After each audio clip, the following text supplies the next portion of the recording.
Both Darren and I turn around at the same time. We see a slim, tall figure standing behind us, with long black hair, fair skin, and a very serious look on her face. She's wearing leather pants, a long-sleeved white blouse, and a green hooded cloak. She appears to be somewhere in her early 20s. But that's not all there is to this woman. I can also sense a strong magical aura all around her. An aura that couldn't possibly be coming from a regular human. Could she be a banshee? My heart starts beating rapidly again. That night from 15 years ago is coming back to me. I can see it vividly, and I can still hear the laughter, the sinister, high-pitched laughter. Will it never stop haunting me? I breathe in deeply and try to calm down. This woman can't be a banshee. The feeling I'm getting now is too different from the one I got back then. Does that mean she's a mage? No, that'd be impossible. And yet... Barry, whispers Darren, don't be afraid. I know white magic.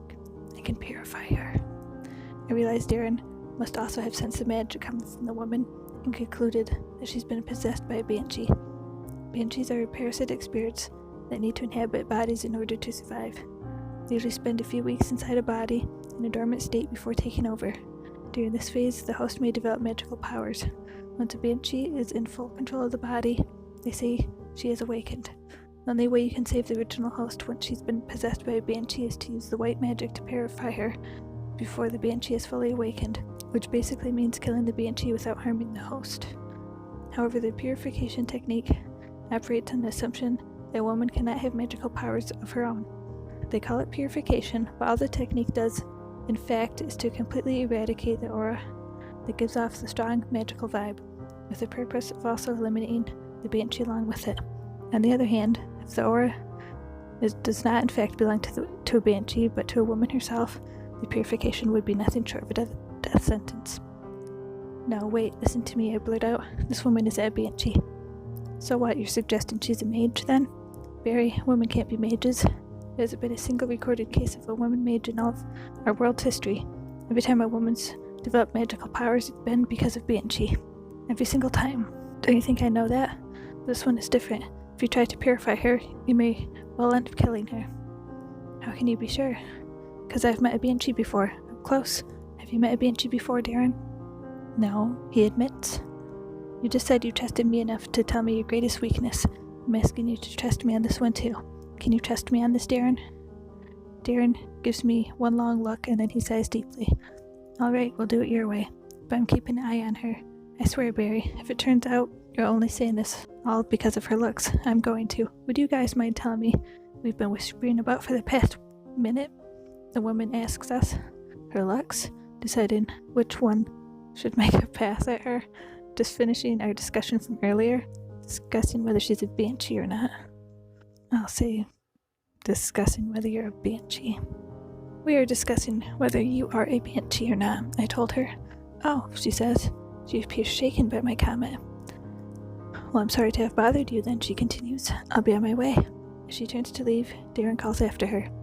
Wait, you didn't let him finish. We've already concluded you are not a banshee. You can stay. She turns toward us slowly. I can? She's trying to keep her expression as blank as possible, but there is a slight trembling in her tone as she asks her question, and her eyes are a bit watery. It appears she's been holding back tears. Of course you can, Darren answers. Now what was that you asked me in the beginning? The woman's expression is slowly returning to normal, and she asks her initial question again. I was asking if you were Darren, the healer in armor. I am indeed, answers Darren. What business would you have with me? I require an escort. I am not certain I can survive this tournament by myself, and I've heard all of your deeds of valor and all your legends, so I thought maybe... Say no more. I will grant you my protection for the duration of your quest. From what you say, I will surmise that you are not actually trying to win the tournament. No, I'm not. I'm looking for a friend, and I have reason to believe she's somewhere on this continent, but I don't have any specific leads just yet. For now, I just need to stay alive. Then you can join us. We're about to get out of here. We're way too out in the open right now. Us? You're planning to travel alongside the still water? You can't trust him. Ask her what she has against me. Ask her why the two of us should trust her. Ask why she's so quick to trust Darren and not me. Yeah, that one. Why me, I ask her. Why can you trust Darren so easily but not me? Because his reputation precedes him. Few are those that haven't heard of his bravery and his outstanding morality. You, on the other hand, come from a race filled with mass murderers. Whoa, let's calm down, says Darren. He turns to the woman. Listen, I understand your concern, but this man saved my life and I intend to repay my debt to him. If you're looking for an escort, it's going to be the three of us traveling together. I'm not accepting any alternatives. The woman pauses to consider Darren's words. Very well, she says. If that's the way it has to be, then I'm forced to comply. But know that I'll be constantly watching my back. I'm not as easily convinced as you, healer in armor. Great, Darren says. Now that we've got that settled, let's be off. Adventure awaits. Wait, I called out. You still didn't tell us your name. The woman turns towards me and gives me a pondering look. After careful consideration, she decides to answer. It's Kate. My name is Kate. With those last words, the three of us leave the clearing, head into the forest in hopes of finding some place away from the ongoing battles that are being waged across the land.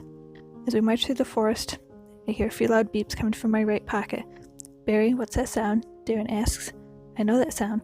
Don't you tell me you brought a fortune teller's trinket with you all the way here? Are you planning to tell us our fortunes, Barry? Fortune teller's trinket, that's what most people call these devices nowadays, but very people know what they really do and how they actually work.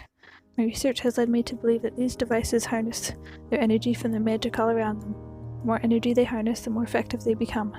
Since mages are usually spread far apart from one another, they don't really have any reason to cast powerful spells one after the other. The effects of such a device are mostly negligible.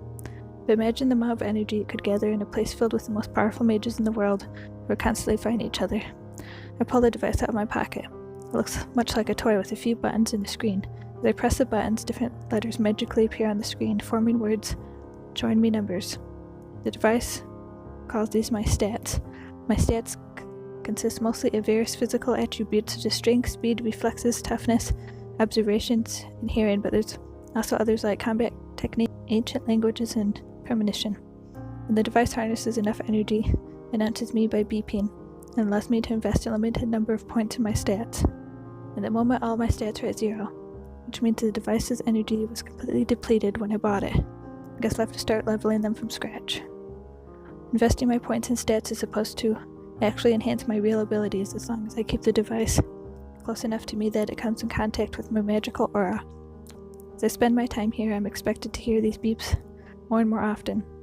I'll have to think twice about the way I spend my points though, since I have no way knowing when I'll get my next batch of points, no way to change my mind after I have invested them. The maximum value that appear now for each stat are likely to increase as time passes.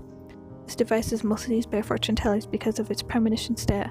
It provides them with some vague glimpses into the future that they are then free to interpret to their own liking. I wonder if the ancient language stat actually means I'll start being able to understand and speak ancient tongues. I heard there are many Citurians on this continent.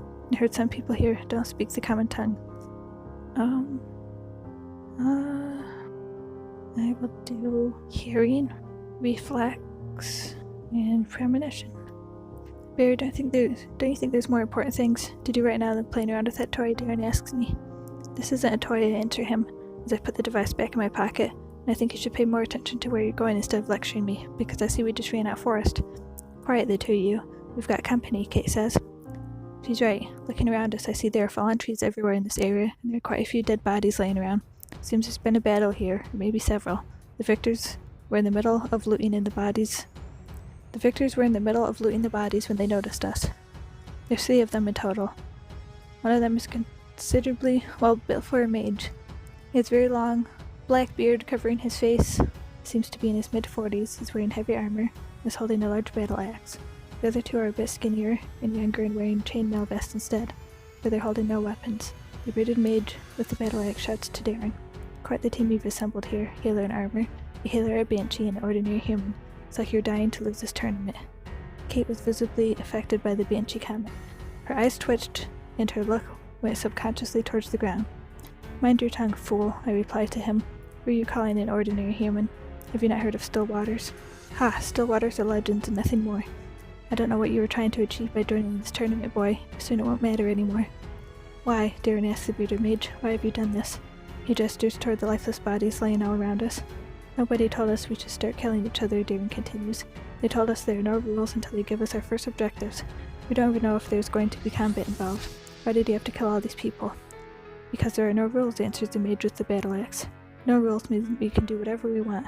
What we want is to eliminate as much of the competition as possible before the main event starts.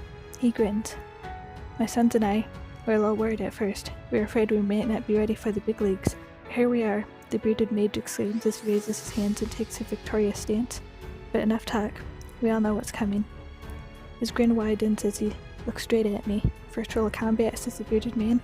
Suddenly one of the two younger mages that were standing next to the mage with the battle axe vanishes and appears right behind me with a dagger in his hand. Always kill the weakest enemies first, the bearded mage continues. Premonition check successful, level 1. Shortly after the young mage appears behind me, I see a vision of him slashing his dagger towards my neck. Was that a premonition? Sure enough, the young mage now slashes his dagger in the exact same way he did in my vision. Knowing where the hit's coming from, I managed to dodge it at the very last second. Right after I dodge, the mage kicks me hard in the chest, knocking me flat on my back. "Barry!" screams Darren and rushes between me and my attacker, blocking the next strike with his shield. "Ha! You've left the woman undefended." Classic mistake, says the mage with the battle axe as his second son makes a dozen swords appear off thin air, floating in front of him and sends them all flying towards Kate. Just as the swords reach her, Kate's left arm gets covered in a large thick block of ice sculpted in the form of a shield. She puts it in front of her and all of the swords get stuck in it. Left the woman undefended, Kate asks, "So which is it then, woman or banshee?" She lowers her arm to reveal her face. As she looks straight at the mage with the black beard, her eyes are brimming with fury. "Make up your mind," she shouts, as the whole forest falls silent from the sound of her voice. The mage with the battle axe seems to have temporarily lost his cool, and is looking a bit terrified, and he should be. Kate's killing intent is so strong that it seems almost palpable. I see backstabbers and sword throwers, she shouts. "Do you call yourself mages? Come, I'll show you real magic." As she talks, the air all around us seems to be getting colder. So this is what it feels like to be in a tournament alongside the most powerful mages in the world.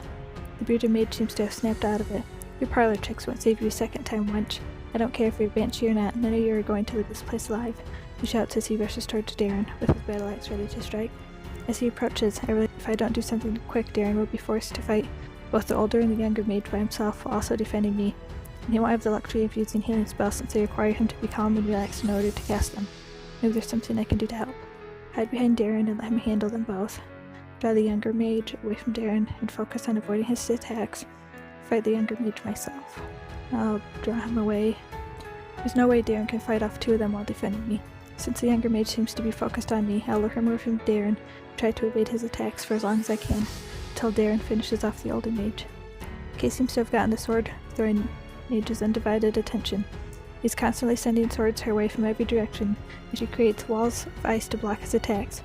We're lucky, with Darren's weakness against weapons and my lack of magical talents.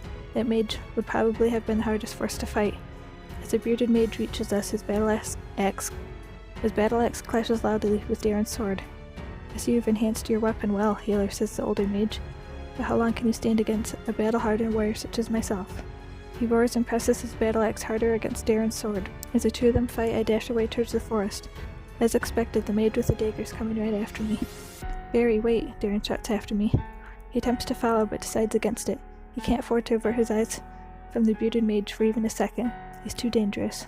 In the meantime, the mage fighting Kate has managed to surround her with floating swords aimed at her from every direction. He sends them all at her simultaneously in an attempt to overwhelm her defenses. She quickly surrounds herself with a sphere of very thick ice, and all the swords once again stop into it. As she dismisses the fear, all the hundreds of swords drop to the ground with a deafening clang. Speed check failed. Reflex check successful.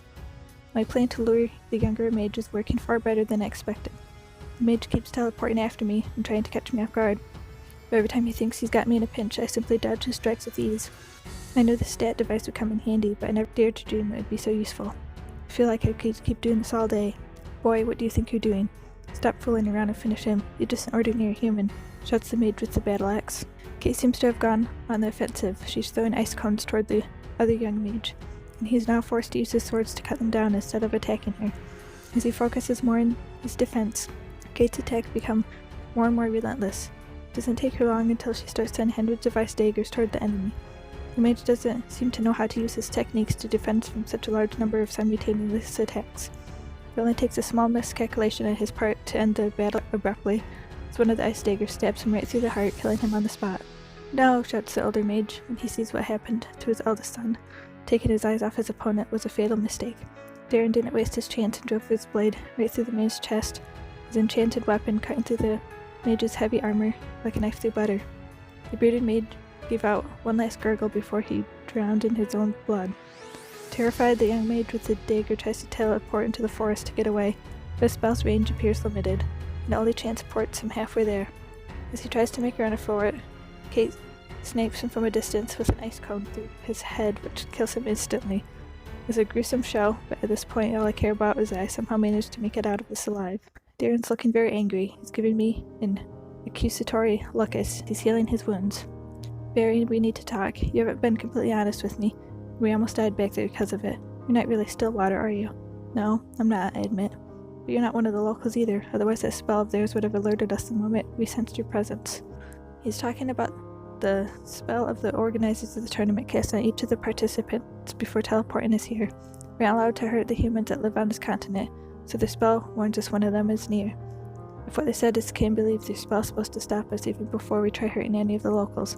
If it's accidental, then it simply stops us before doing it. If it's intentional, it eliminates us from the tournament and sends us back. Their spell's also supposed to act as a means of communication with the organizers. They said they'll transmit the objectives to each of us individually. It's funny, all those careful preparations on their side, and they never even bothered to check if I was a mage or not.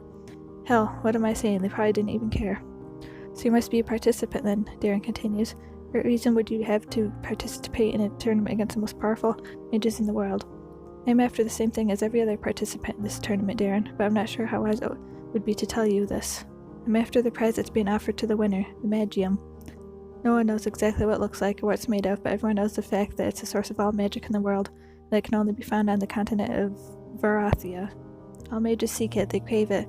They are certain that if they have access to it, they can increase their powers 100-fold and become living legends. And although it is a common misconception that the Magium is only useful for learned mages, my studies have led me to believe that the Magium is so extraordinary that it can turn even a normal human into a mage. I've searched very long for a way to get into Varathia, but the only way one can travel to the continent is by receiving a direct invitation. Very few of those sent yearly, and the people being teleported there are being held under direct supervision for the duration of their stay, and return with no information regarding the coordinates of the place. But when all hope seems lost, the announcement came. A worldwide announcement by the kings of Varathia that they were organizing a tournament where every single mage in the world was invited, and the winner would be granted access to the Magium. I knew then there would never be another chance like this. Why did you join this tournament, Barry? Darren asked me again. Tell him the truth. Tell him I was forced into it.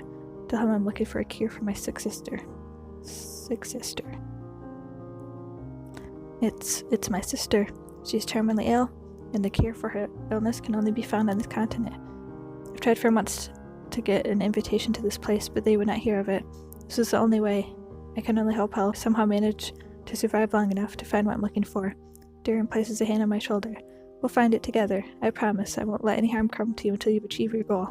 If I might interrupt, Kate says, I think we should get out of here as soon as possible. If anyone sees us standing amongst all these dead bodies, it figures we kill all these people. Darren glances back at her. I don't understand you, woman. With the way you were frightened back there, why did you ever ask for an escort? Everyone has their weaknesses, healer. Judging by how much you've been struggling this fight, I'd assume that, ironically, you're the weakest against other weapon handlers such as yourself.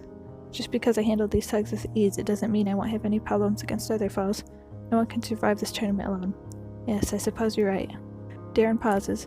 Very well, let's keep going, he says as he heads towards the trees. I start to follow him, but Kate stops me in my tracks. She has that very serious look in her eyes again. Stillwater, she says in a low voice, in order to avoid being heard by Darren. I saw you fighting back there. You may have managed to convince Darren and that bearded fool that you're an ordinary human, but I'm not so easily deceived. I don't know what your game is, but I'm going to keep my eye on you. I'm not, I start to say, but Kate cuts me off and grabs me by the shirt. Listen to me, Stillwater. I'm not interested to hear your lies. I just wanted to make sure you were clear on what I think of your low trade. Now, are you clear? Crystal? Or not really? Could you elaborate some more? Not really. Could you elaborate some more? I ask her. Kate frowns at me. Joke all you want, Stillwater, but I've got my eye on you. She releases my shirt and goes to catch up with Darren, not saying another word. Ancient language check failed. As we approach the forest, I see a female deer and her fawn appear from behind the trees. They make some noise when they see us and then hurry back to the woods. We decide to follow the path that leads to the mountains in the hopes of finding a cave to provide us some shelter for the night.